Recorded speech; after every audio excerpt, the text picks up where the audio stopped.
Welcome to Confessions of a Wife, Mom, and Realtor, the Raw podcast, all about the messy, true lives of working moms in real estate. In this podcast, we talk about the hilarious mishaps and successes that are pretty much guaranteed when it comes to selling real estate while managing a family. I'm your host, Nicole Ward, the boots on the ground toddler mom who swears like a sailor and fails extravagantly, all while running my own real estate business. So grab a juice box and that basket of clean laundry that still needs folded, because we're going to jump right in.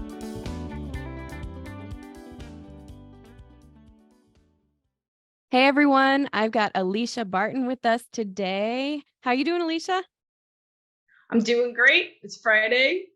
I'm taking the night off and it's going to be great. Are you going to be watching Hocus Pocus tonight? No, my son has a school carnival tonight, so we're going to go hit the dunk tank and make his teacher go swimming here.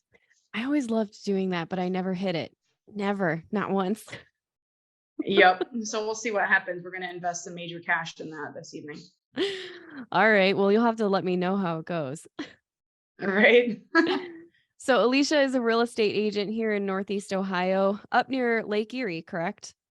Close to that area? Yes, in Willoughby, Ohio. In Willoughby. Awesome. So can you tell us a little bit more about your family life? Because I think everyone wants to know like your family and your kids and how you got into real estate, how you got started. Yeah. So I've been married for 10 years. My husband is Zach, and he owns a web design company, which he started right after we got married. And I have one son. His name is Samuel. He's 6. He'll be 7 actually on Halloween. We tried to have other kids, but we had 3 miscarriages, unfortunately. So when I turned 40, I was like, I don't want to try anymore. We're done with that. I'm pretty content with having one kid. So it can be overwhelming with one kid, though, because you're always the playmate. So that's very, very true. And you just said a lot that I want to unpack. Can I unpack some of what you just said? Sure, go for it. So you said, first of all, you said your husband runs a web design company. Can you tell me a little bit more about what he does and what his company name is? Sure. It's Barton Interactive. He has an office in Chagrin Falls, if you're familiar with that area, eastern Cuyahoga County. And he does web design, web development, email marketing. He does branding. So I worked with him for a while, and all of those skills are very necessary in real estate.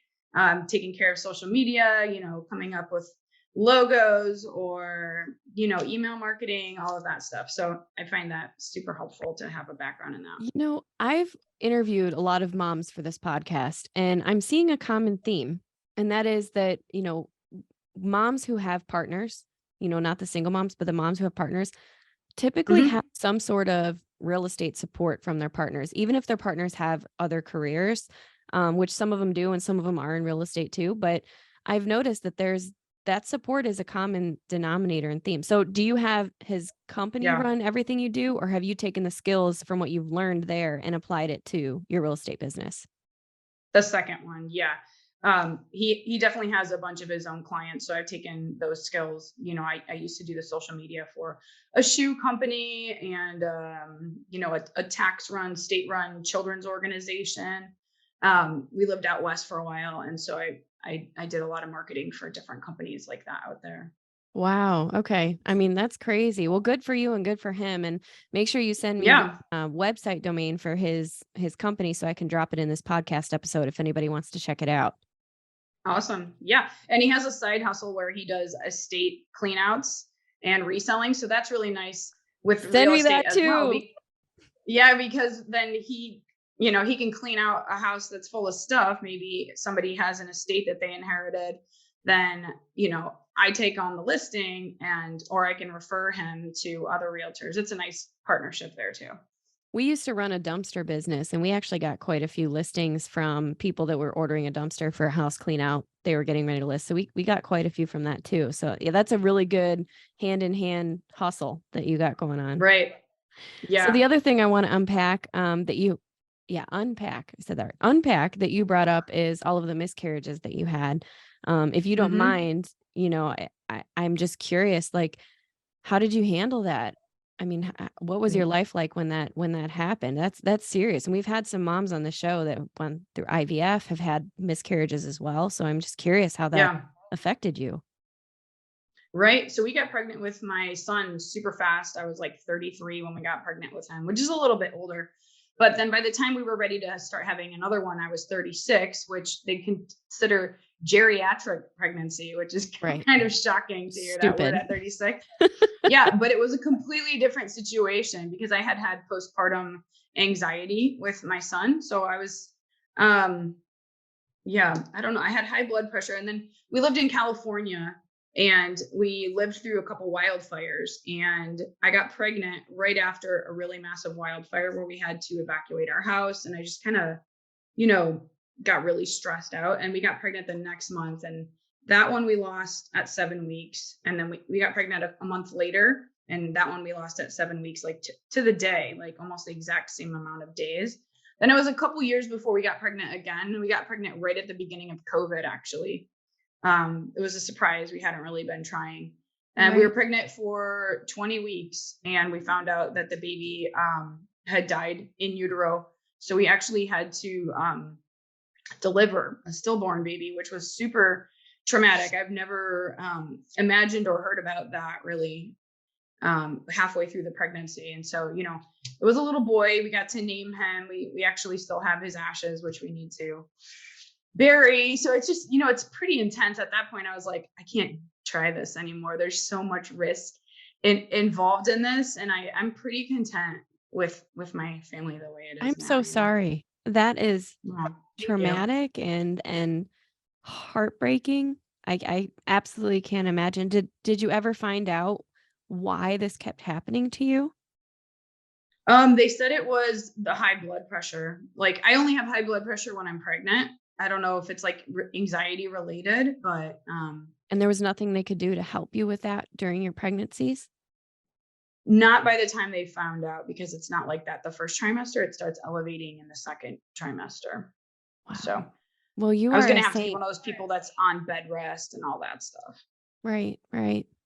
Well, I mean, Hmm. you're a saint, you're still here and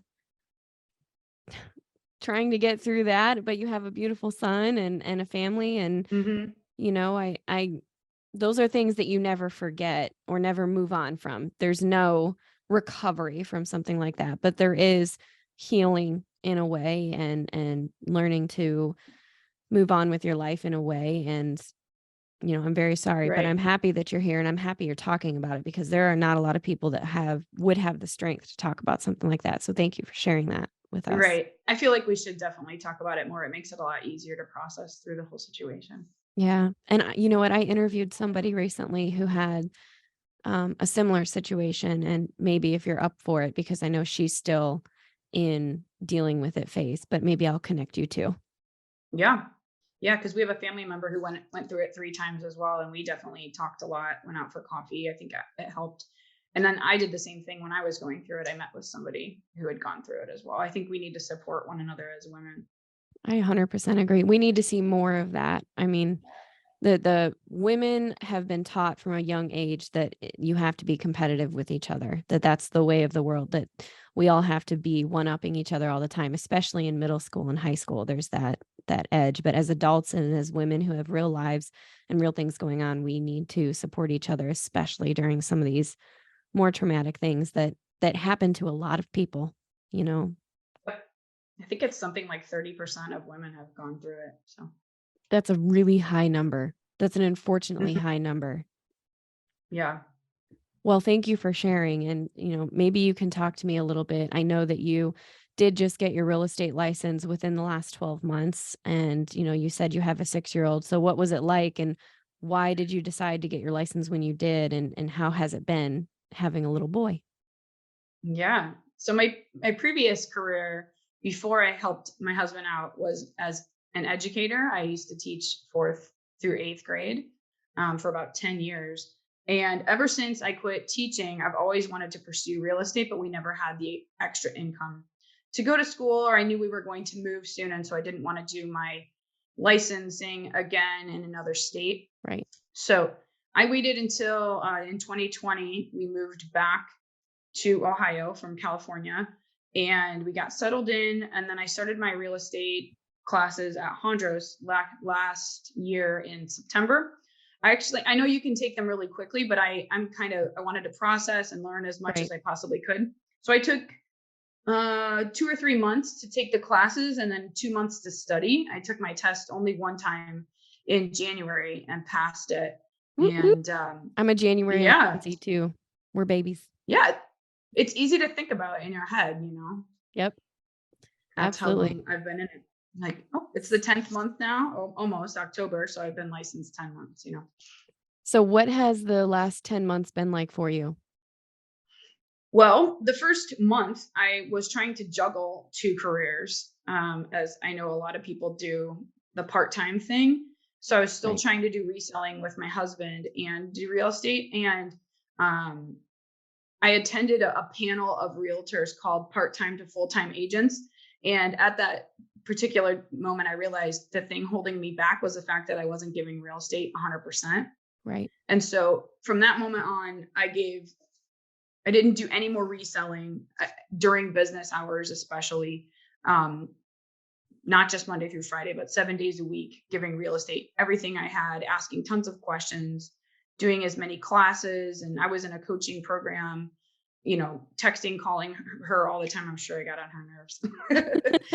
That's what everyone No. thinks, but honestly, that's what we do. I'm a coach too, and that's what we do. That's our job, is to help you grow your businesses. So I doubt you got on her nerves. Yeah, we're still really good friends, actually. And meeting people, starting to do showings, following up with leads. I mean, that's the stuff we all do as realtors, but I find it really, really enjoyable. And it took about 60 to 90 days, they always say, to see results. And I Right. got my first closing in April. Wow. That's amazing. That's absolutely amazing. So tell me a little bit No. about, like, you've closed, you said you've been licensed 10 months, 9 months, right? 9 months, and you've had 10 deals close. So, I've had 8 close and I have 2 more under contract right now. okay. So 10 transactions you've either closed or you're working on. So where is that business coming from, and how are you building that while raising a son, especially over the summer Right. months when he's home? Right. Thank God for grandparents. Right. I mean, that was one of the big reasons we moved home, to be close to family. So he has grandparents on both sides that live pretty close. So 4 days a week, he was going to grandparents' houses during business hours only, similar to school. Right. And then I was still continuing to do real estate during that time. But when it comes to where do I get my leads from, the first 6 months I was a solo agent. And then in July, I transitioned to being on a team because my coach took a step back from coaching, and I still felt the need to learn a lot. And so I joined a team in order to continue learning, especially about the listing side. I've mostly worked with buyers at this point. Right. And so she's kind of tag teamed with me on listing appointments. And yeah, she's available just like my coach was. I Like, think that's a great it's a structure. great I combo. actually encourage a lot of agents who are just getting started in the industry and they kind of feel like a fish out of water. Join a team. I don't think teams are good long term, especially if you're looking to make real estate a full-time gig. But I think that the first few years of real estate, when you're learning and you're growing, yeah, you might give up 50% of your commission after paying the brokerage and after paying your team lead and all that stuff. But guess what? You are getting so much value and knowledge and training and building relationships that you can't do on your own. Or if you can, it's going to be a slower process and your mistakes are going to be bigger. You know what I mean? So we all have to learn from Yeah. mistakes. So, but Mhm. that's good. I'm glad that you joined a team. How have you found the team since you've been with them since July? How have you been finding the team structure and everything working for you? So I definitely interviewed several teams to make sure that I was getting the right one. Yeah, this team has an amazing energy. They're not all the same age, they're not all the same background. It's nice to have a variety of experience levels and personalities and things like that. The team lead is always one of the top producers, so she's definitely one of the people that I want to learn from the most. One of my goals, I mean, I have the number of units. Like, my goal for the first year was to have 12 units, and I'm definitely on track to do that. but I was having a really hard time breaking out of my price point. Um, Gotcha. and moving into a new one. And I've definitely achieved that already in the first couple months. So that's really awesome. I want to be on that kind of trajectory, moving forward to be able to provide for my family and just enjoy myself. You know that your time is valuable. 100%. So are you doing anything now? Your book of business is small because you've been in less than a year and you've got 10 transactions flowing. So your book of business are your 10 past clients. Do you have anything set up or any systems in place that you can do to love on your people and cultivate them for future referrals? Like what system are you using if you have one? Yeah. You mean a CRM? Is that what you're referring to? A CRM, and by system, I guess I could mean something very broad range. Like for me, I use send out cards, I do pop by gifting, I do sending Hmm. messages on social media. I especially use social media to love on my people and be top of mind and present Hmm. in their minds as my past clients. So I guess I'm asking if you do any of those things that you can cultivate referrals from in the future. Yeah. So I use KV Core since joining the team. Before Hmm. that, I was using the KW app command. And Hmm. I think KV Core has a nice kind of automated messaging system, but I tend to reach out to mine once a month and ask how it's going. I've definitely been to some parties that some of them have thrown. They're starting to invite me to different events that they're having. And I have plans to do like house anniversary and Christmas cards and things Right. like that. Those are really Yeah. good ideas. Personalized cards. There's a few programs up there. I like send out cards a lot. And I've created like campaigns on send out cards. So I have like anytime cards. I've got just closed cards for sellers, just closed for buyers. I have referral thank you cards. So these are all like cards that I created using Canva, uploaded them to send out cards, and I can send them anytime I Mhm. want. And that really does cultivate good things with potential. Are you writing this down right now? I see you writing. I did. I took a note. I was like, ooh. I yeah, look up send out cards and Definitely. it's Because I it's use definitely Canva all the time. me I'm too. a Do you just love Canva? What is it about I Canva? It's do. addicting. As somebody who's struggled to use Photoshop over the years, I'm like, this is everything I wished Photoshop was. I know. So the other night, my husband and I, we usually are just absolutely exhausted by the time we get both of our kids in bed. Our kids are about a year apart, so 1 year old and 2 years old. And we get up at 5:30 every day. We work out, we make lunches, we make breakfast, then we get the kids up, get them out the door. And by the time we get them home, get them in bed, it's like 8 o'clock, 8:30 sometimes at night. And we just Yep. we both sit in bed and lay back against the headboard and just go,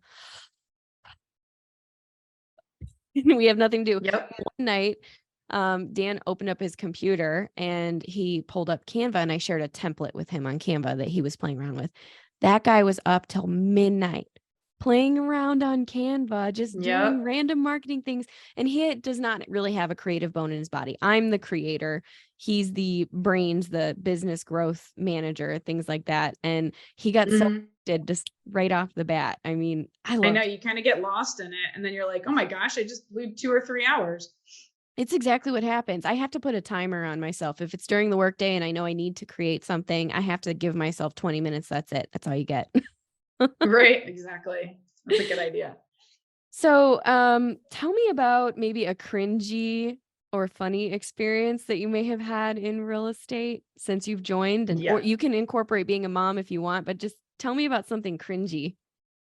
So I never take my son on showing appointments, but I had to one day. I couldn't find any childcare. None of the Mhm. grandparents were into it, and all my Welcome to the friends were light. busy. Yep. So I had to go an hour away to Ashtabula actually, and I was showing a client a home that it didn't have any utilities set up, shall we say. It was a lower income Right. property. Yeah. So we drove for an hour to get out there. And as soon as we get there, my kid says, I have to poop. I'm like, it can't be pee. Why can't it No. be pee? Like something easy, right? So we're about 20 minutes early for the showing. I get into the house. I'm like, okay, just use the potty. It's gonna be all right. Of course, he drops a huge poo in the toilet and the water doesn't work. So then you have the smell in the air, and Oh my gosh. nothing to be able to get rid of it. It's just chilling there. So I put the seat down, hope for the best, put my kid in the car. By the time he's a male, right? So he takes 20 minutes to poop or Right. more. So I put him in the car. The buyers are there. I give them a tour around the house. Thank God they did not smell or notice anything. But by the time I was done with the showing, my kid was like a nervous wreck, and he had not only pooped in the house, but then pooped his pants in the car as well. I don't know where all of that came from, Oh but it my was gosh, that poor intense kid. smell all the way home. Well, poor you, I guess I should say, for having to smell it, introducing your clients to it. Oh man, but he must have been having some serious tummy problems, so that would have broken my heart too. It was Yeah, I think there was some anxiety there for sure on his part. Aw. Well, that's definitely cringy. Did your client say anything to you about it? No, the buyer never noticed, and I definitely never mentioned it. That's It a was good gross. story to tell. I mean, if you are on social media regularly, that would be after the fact, like maybe a year or two from now, you can do a story Yeah. time blog post on Facebook and tell that story because that's a good one. Yeah, it was memorable for sure.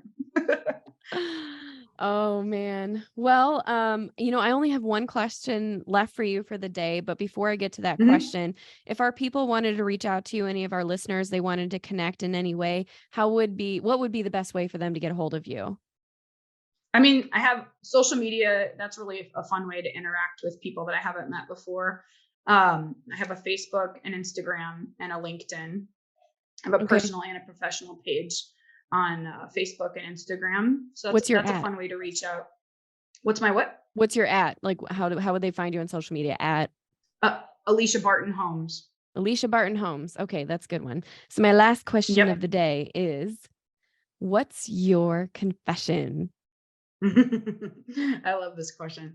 So, I mean, we all have stress in our lives, right? And I do some weird things to cope with stress. Some people drink, some people, I don't know, golf, whatever.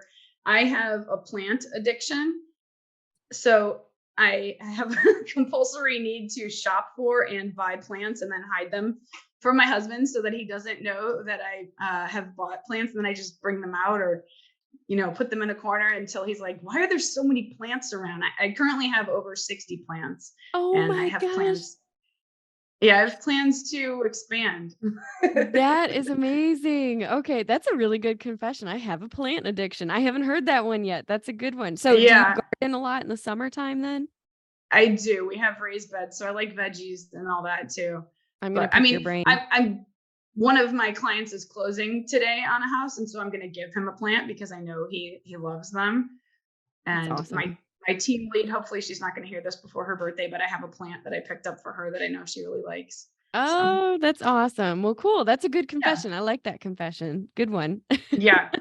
I mean that's definitely one of the things I do for stress relief. I also like to sneak my son's video games when he either when he is around or when he isn't. But I really love Zelda Breath of the Wild. It's a super nerdy game, so Oh my gosh, another I good was a stress Crash reliever. Bandicoot queen. High fives. Nice, Yeah, on PlayStation, like excellent, the original PlayStation, Crash Bandicoot was my shoes. right? It's a great way to relieve stress and not injure anybody in the process, right? That's true. That's true. All right. Well, good stuff. Well, thank you so much for joining me on this podcast today. This was a great talk. I'm glad that I reached out to you, and I'm glad that we had this conversation. So, thank you so much, guys, everyone who's listening to this, and I will see you on next week's episode of Confessions of a Wife, Mom, and Realtor. Hey, mamas. Thanks for tuning in to Confessions of a Wife, Mom, and Realtor. If you liked today's confession, make sure you subscribe to hear more juicy stories from other realtor moms like you. See you next week.